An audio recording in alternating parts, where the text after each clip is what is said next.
ఏదైనా చెప్పదలుచుకున్నావు నువ్వు? నీకు ఎవరైనా భయపిస్తున్నారా? ఇంకేమైనా చెప్పదలుచుకున్నా వాస్తవాల గురించే? అంటే చాలామంది ఫోర్స్ఫుల్గా నీతో చెప్పించారు అన్న విషయాలు కూడా చెప్తున్నారు. మేము విశాఖపట్నం నుండి వచ్చాం.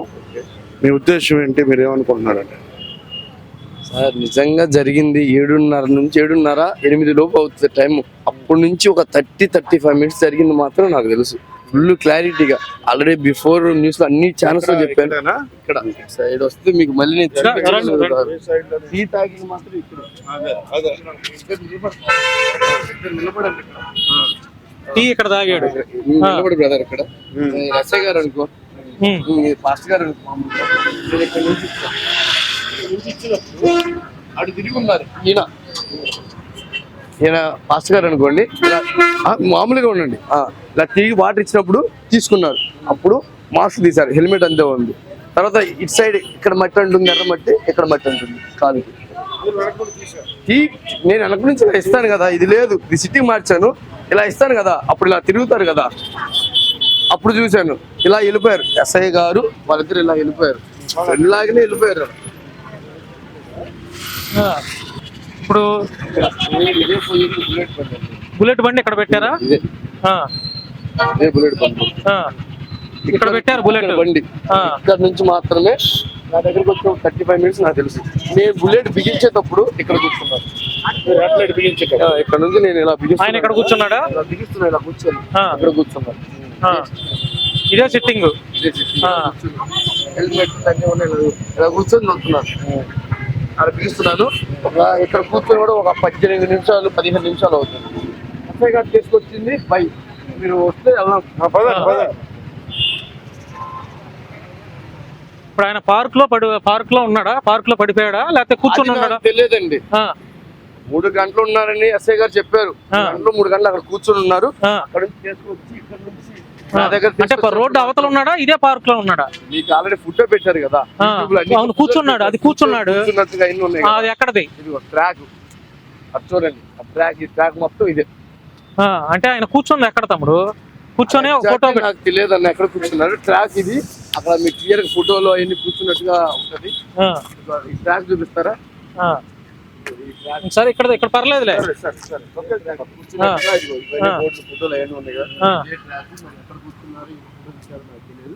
నుంచి అక్కడ తీసుకొచ్చి నడిపించుకుంటూ వచ్చారంటే అక్కడ నుంచి నా హోటల్కి వచ్చారు. 7:30-8 ఆ ప్రాంతం అవుతుంది. అప్పుడు మాత్రమే జస్ట్ మీసాలు ఏమి లేవు, అప్పుడు చూశాను.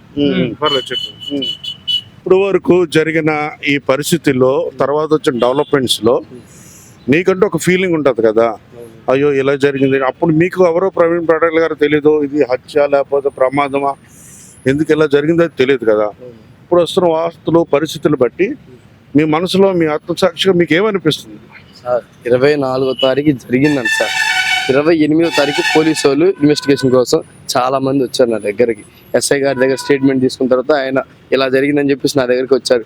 నేను ఉన్నట్టుగా పోలీసు వాళ్ళకి తీసుకొని ఇన్నోవా హోటల్ తీసుకెళ్లారు, స్టేట్మెంట్ అంతా రాపిచ్చారు, ఇలా జరిగిందని చెప్పాను.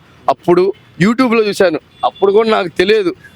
యూట్యూబ్లో చూసిన తర్వాత ఆ బుల్లెట్ బండి ఏదో సిగ్నల్ క్రాస్ అవుతున్నట్టుగా యూట్యూబ్లో ఉంటే అది చూశాను. ఎట్లయితే ఎలగట్లేదు వాస్తవం. ఆ బుల్లెట్ బండిని చూసి అవును కట్టింది నేనే ఆ బుల్లెట్ బండికి అని చెప్పేసి అప్పుడు మాత్రం గుర్తుపట్టాను.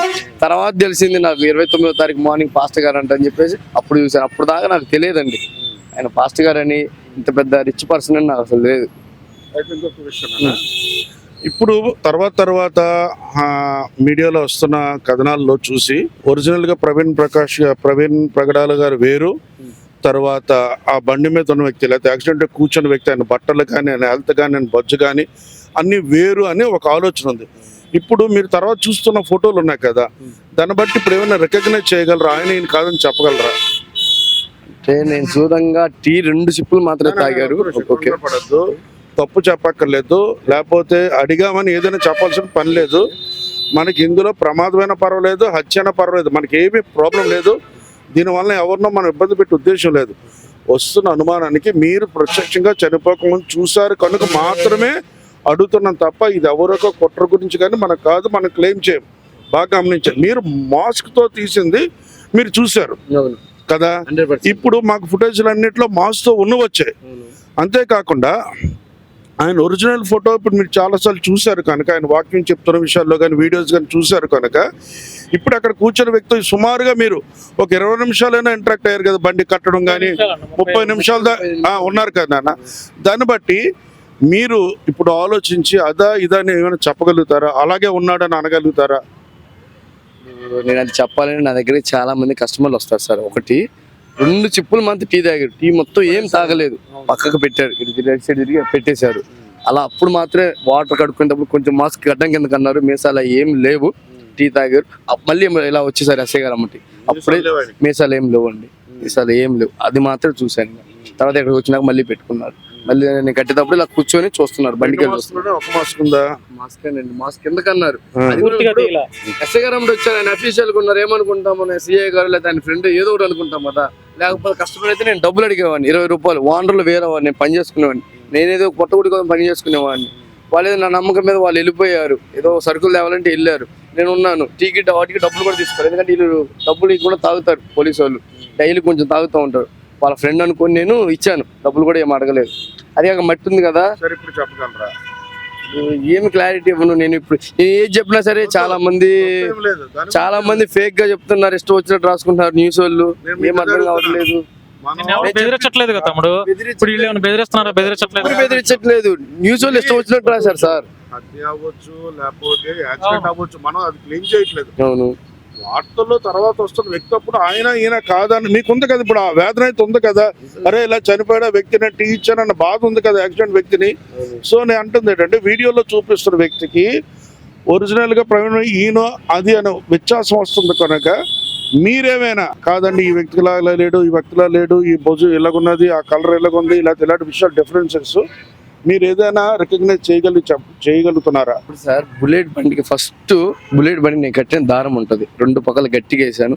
ఒకవేళ 150 స్పీడ్ మీద పోయినా అది తెగే పరిస్థితి లేదు. ఒకవేళ తెగినా సరే దాన్ని చివరని స్క్రూకులు ఉంటాయి, దాన్ని చూస్తే ఫుల్ క్లారిటీ ఇవ్వగలుగుతా. నెక్స్ట్ యూట్యూబ్ లో 2 బండ్లుగా చూపిస్తున్నారు, 2 వ్యక్తులుగా చూపిస్తున్నారు, దాన్ని నేను ఎలా క్లారిటీ ఇవ్వగలుగుతాను ఒకసారి చెప్పండి.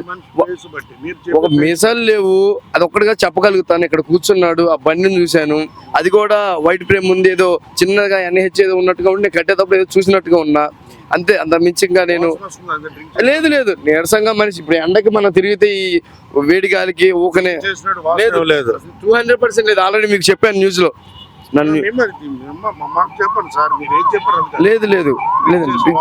లేదండి అసలు లేదు, పక్కనే ఉన్నాను కదా, ఇంత డిస్టెన్స్ లో కూర్చొని బీతున్నా, స్మెల్ లేదు. ఆ ఎస్ఐ గారు కూడా చెప్పారు కదా, స్మెల్ ఏం లేదు, నీరసంగా ఉన్నారు అంతే.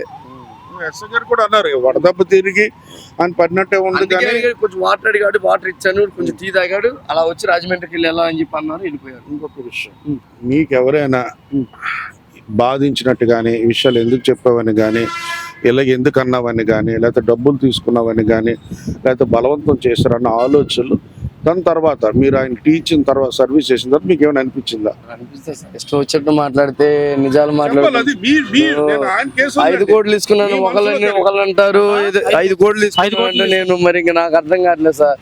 నేను ఏదో ఉన్నట్టుగా చెప్పాను, దానికి నేను డబ్బులు ఎందుకు తీసుకుంటాను? వచ్చాడు, కడుక్కున్నాడు, టీ తాగారు, వెళ్ళిపోయారు. ఎస్ఐ గారు అమ్మటి వచ్చారు కాబట్టి, లేదా 20 రూపాయలు తీసుకున్నా బాగుండేది, నాకు బిజినెస్ కూడా లేదు. లేదా అసలు ఎస్ఐ గారు నన్ను కట్టమని ఎందుకు పిలిచారో నాకు అర్థం కావట్లేదు. దానివల్ల హెల్ప్ చేశాను సార్, నేను హెల్ప్ చేసినందుకు ఇలా ఇష్టం వచ్చినట్టు రాసుకున్నాను.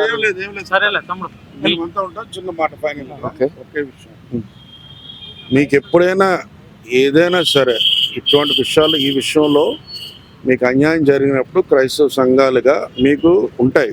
అది ఆయన తాగి చనిపోయినా, హత్య కాకపోయినా అది విడిచిపెట్టి మానవత్వంగా మీరు ఎలాగా ప్రవీణ్ గారు సాయం చేశారో క్రైస్తవ సంఘాలుగా మేము మీకు ఈ విషయంలో ఎవరైనా బాధించినా, వేధించినా, మీ పరిస్థితి బాగున్నా క్రైస్తవ సంఘాలుగా మేము మీకు సహకారంగా ఉంటాం. మానవత్వంతో, మతంతో కాదు, లేకపోతే మరో విషయంతో కాదు, కేవలం మీరు ఒక దైవజనుడికి చేసిన హెల్ప్ బట్టి మానవత్వంతో మీరు అంత టైం పెట్టిందా, ఈ రోజులో టైం పెట్టలేకపోతున్నారు, చేసిన దానికి క్రైస్తవ సంఘాలుగా మేము మీకు సహకారంగా ఉంటాం. మీరు నిశ్చింతగా మీ వృత్తిని, మీ విధానాన్ని, మీ జీవితాన్ని కొనసాగించవచ్చు. ఒకవేళ మీ జీవితంలో ఎటువంటి ఇబ్బందులు వస్తే మాకు తెలియజేయచ్చు. Thank you very much. ఒక దైవజనుడికి చేసిన సహాయం బట్టి.